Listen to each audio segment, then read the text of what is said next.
Herkese selam. Lütfen kanalımıza abone olmayı ve bildirim zilini açmayı unutmayın. Dizinin son bölümünde yaşananları ve yeni bölümde yaşanacakları anlatacağız. Dizinin özet bölümünü seyretmek istemeyenler videoyu ileri sarabilirler. Bölüm gündüz vakti köşkün bahçesinde Orhun ve Hira'nın konuşması esnasında başlıyor. Hira aniden Orhun'a evlilik teklifini kabul ediyorum dedi. Orhun Hira'ya en doğru kararı verdin dedi. Hira Orhun'a bu kararı Sahra için verdim dedi. Hira Orhun'a bu evlilik sadece bir kağıt üzerinde olacak dedi. Orhan Hira elbette bu sadece kağıt üzerinde bir evlilik olacaktır dedi. Hira Orhan'a taşkın köşke gelince Sahra çok korktu dedi. Orhun Hira'ya artık korkmayın çünkü güvende olacaksınız dedi. Hira Orhan'a Sahra doğduktan sonra bana dayanma gücü geldi. Hira Orhun'a ben adeta süper bir anne olduğum gibi her şeye katlanabiliyorum dedi. Hira Orhun'a ama benim tek zayıf noktam Sahra'dır, eğer Sahra'ya bir şey olursa yaşayamam dedi. Hira Orhun'a şunu bilmelisin ki ben sadece Sahra için seninle evleniyorum dedi.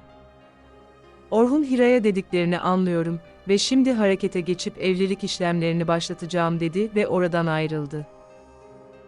Öte yandan köşkün büyük odasında Zerrin ve Afife sohbet ediyorlardır. Zerrin Afife'ye Orkun'un Hira ile evlenmek istediğini söylemişti. Zerrin Afife'ye size bunu üzülmeniz için söylemedim ama bu bilgiyi bilmeniz gerekiyordu dedi. O esnada Orhun odasına giderken Afife tarafından fark edildi. Afife izin isteyerek hemen Orhan'ın odasına gitti. Afife Orhun'a sen delirdin mi dedi. Afife Orhun'a sen başka bir adamın artığıyla nasıl evlenebilirsin dedi. Orhun Afife'ye sakın evleneceğim kadın hakkında kötü konuşma dedi. Orhan Afife'ye Hira'yı seviyorum ve onunla evleneceğim dedi. Afife Orkun'a evlenmenize asla izin vermem ve Hira da seni kullanıyor dedi. Afife Orhun'a Hira zaten seninle tekrardan evlenmek için bir köşke gelmişti dedi. Orkun Afife'ye Hira'yı seviyorum ve o da beni seviyor, biz tekrardan bir aile olacağız dedi. Afife şaşırdı ve Orhun'a Hira sana bazı şeyler mi söyledi dedi. Orhan şaşırdı ve Afife'ye Hira bana ne söylemeliydi ki dedi. Afife Orhun'a yani Hira ile nasıl evlilik kararı aldın dedi. Orhun Afife'ye geçmişte Hira ile ayrılarak büyük bir hata yaptığımı anladım dedi. Afife yine her zamanki gibi Orhun'a karşı bir şey yapamadı ve öfkeli bir şekilde oradan ayrıldı. Diğer tarafta ise Hira odasındadır ve Orhun ile yapacağı evliliği düşünüyordur. Hira yaşanan birçok olaydan sonra Orhun ile tekrardan nasıl bir evlilik yaşayacağını merak ediyordur. Hira cebinden Orhun ile çektirdiği fotoğrafı çıkarttı ve incelemeye başladı. Hira kendi kendine konuşarak Orhun keşke bana kürtaj yap demeseydi çünkü şu anda her şey farklı olurdu dedi. Diğer tarafta ise Aziz Gürbüz ile buluşmaya giderken Gürbüz'ü silahla vurmuştu. Aziz Gürbüz'ün silahlı saldırıya uğramış gibi davrandı. Hatta Aziz Gürbüz'e silahlı saldırı yapan, sözde adamların peşinden koşuyormuş gibi bile davrandı. Gürbüz acilen hastaneye kaldırıldı ve tedavi altına alındı. Gürbüz'ün sağlık durumu iyidir ve hayati bir riski yoktur. Saatler sonra Gürbüz özel odasına alındı ve Ece ile Aziz Gürbüz'ün odasına girdiler. Gürbüz Aziz'e seni affetmedim ama benim için silahlı çatışmaya girdiğini gördüm dedi. Aziz Gürbüz'e sana silahla saldırı yapan kişiler plakasız bir araçtan ateş açmışlardı dedi. Gürbüz şimdilik kendisine saldırı yapan kişinin Aziz olduğunu bilmiyor ve şüphelenmiyordur. Gürbüz Ece'yi odadan gönderdi ve Aziz ile yalnız konuşmaya başladı. Gürbüz Aziz'e sen benim yanıma Ece ile evlilik teklifini kabul ettiğini söylemeye mi gelecektin dedi. Aziz Gürbüz'e şimdi bunları düşünme, sen sadece iyileşmeni düşün dedi. Aziz Gürbüz'e her şeyi telafi edeceğim dedi. Gürbüz Aziz'in Ece ile evlenmeyi kabul ettiğini düşündü. Ama Aziz'in aklında başka planlar vardır. Dakikalar sonra Aziz evine geldi. Elif ve Sultan Aziz'e bir şey olmadan tekrardan eve gelmesine çok sevindiler. Aziz Elif'in hazırladığı ve kendisinin en sevdiği yemeği yemek istedi. İkili yemek yerken Elif duygulandı ve Aziz'e bu yemeği babam da çok severdi dedi. Aziz telefonuyla Elif'in babası Şenol'u aradı. Elif telefonla babasıyla konuştu ve duygusal anlar yaşadı. Aziz daha önceden Şenol ile irtibata geçmiş ve Elif'in ölmediğini söylemiştir. Şenol, Elif ölmüş gibi davranmaya devam edecektir. Bir müddet sonra Aziz'in telefonu çaldı ve polis amiri Aziz'i yanına çağırdı. Polis amiri, Aziz'e Gürbüz'ü senin silahla vurduğunu biliyorum, neden böyle aptalca bir şey yaptın dedi. Aziz, polis amirine öyle gerekti dedi. Polis amiri, Aziz'e bana gerekçeni açıkla, sen delirdin mi dedi. Aziz, polis amirine ben aşık oldum dedi. Aziz artık Elif için her şeyi yapabilecek kadar delirmiştir. Diğer tarafta ise Orhun depoya gitti ve özel kutusunda sakladığı fotoğrafları incelemeye başladı. Orhun kutunun içerisine saklanan evlilik yüzüklerini eline aldı. Orhun bundan sonra tek amacım Hira ve kızının güvenliği ve mutluluğu olacaktır dedi. O dakikalarda Afife odasındadır ve Sultan tarafından tansiyonu ölçülüyordur. Sultan, tansiyonunuz hala yüksek, doktor çağırayım mı dedi. Afife Sultan'a benim moralim düzelmez çünkü Orhun tekrardan Hira ile evlenecekmiş dedi. Afife Sultan'a Hira Sahra olayını Orhun'a söylememiş dedi. Afife Sultan'a bence Hira başka bir şey planlıyor dedi. Afife Sultan'a bu evlilikle alakalı tüm detayları öğren dedi.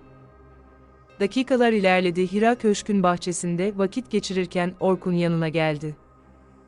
Orhun Hira'ya kimliğini almaya geldim dedi. Orhan Hira'ya avukat ile konuştum, tüm prosedürleri uygulayacak dedi. Hira odasına gitti, kimliğini aldı ve tekrardan Orkun'un yanına geldi. Hira kimliğini Orkun'a verirken bir müddet Orhun'un gözlerine baktı ve Hira o an Orhun ile evlilik anını hatırladı. Orhan Hira'ya seninle bazı ayrıntıları konuşmalıyız dedi. O esnada Sultan bahçenin bir köşesine gizlendi ve ikilinin konuşmalarını dinlemeye başladı. Orhan Hira'ya bu sahte evliliği tüm insanlara gerçek gibi inandırmamız gerekiyor dedi. Orhan Hira'ya sakın endişelenme, daha önceden konuştuğumuz gibi bu evlilik sadece kağıt üzerinde bir evlilik olacak dedi. Orhan Hira'ya küçük bir evlilik töreni yapmalıyız dedi. Orhan Hira'ya seni huzursuz etmek istemem ama diğer insanların evliliğimizden hiç şüphelenmemesi gerekiyor dedi. Orhan Hira'ya seninle evliliğimin herkes tarafından duyulmasını sağlayacağım dedi. Hira Orhun'a bu evlilik sonrası Taşkın sana zarar verebilir dedi. Orhun Hira'ya Taşkın bir Demirhanlı mensubuna saldırmaya cesaret edemez dedi. Orhan Hira'ya konuştuklarımızda bir sorun yoksa artık evleneceğimizi Sahra'ya söylememiz gerekiyor dedi. Hira Orhun'a önce Sahra'ya evleneceğim fikrini alıştırmam gerekiyor dedi. Orhun Hira'ya hazır olduğunda beni çağırırsın dedi ve oradan ayrıldı.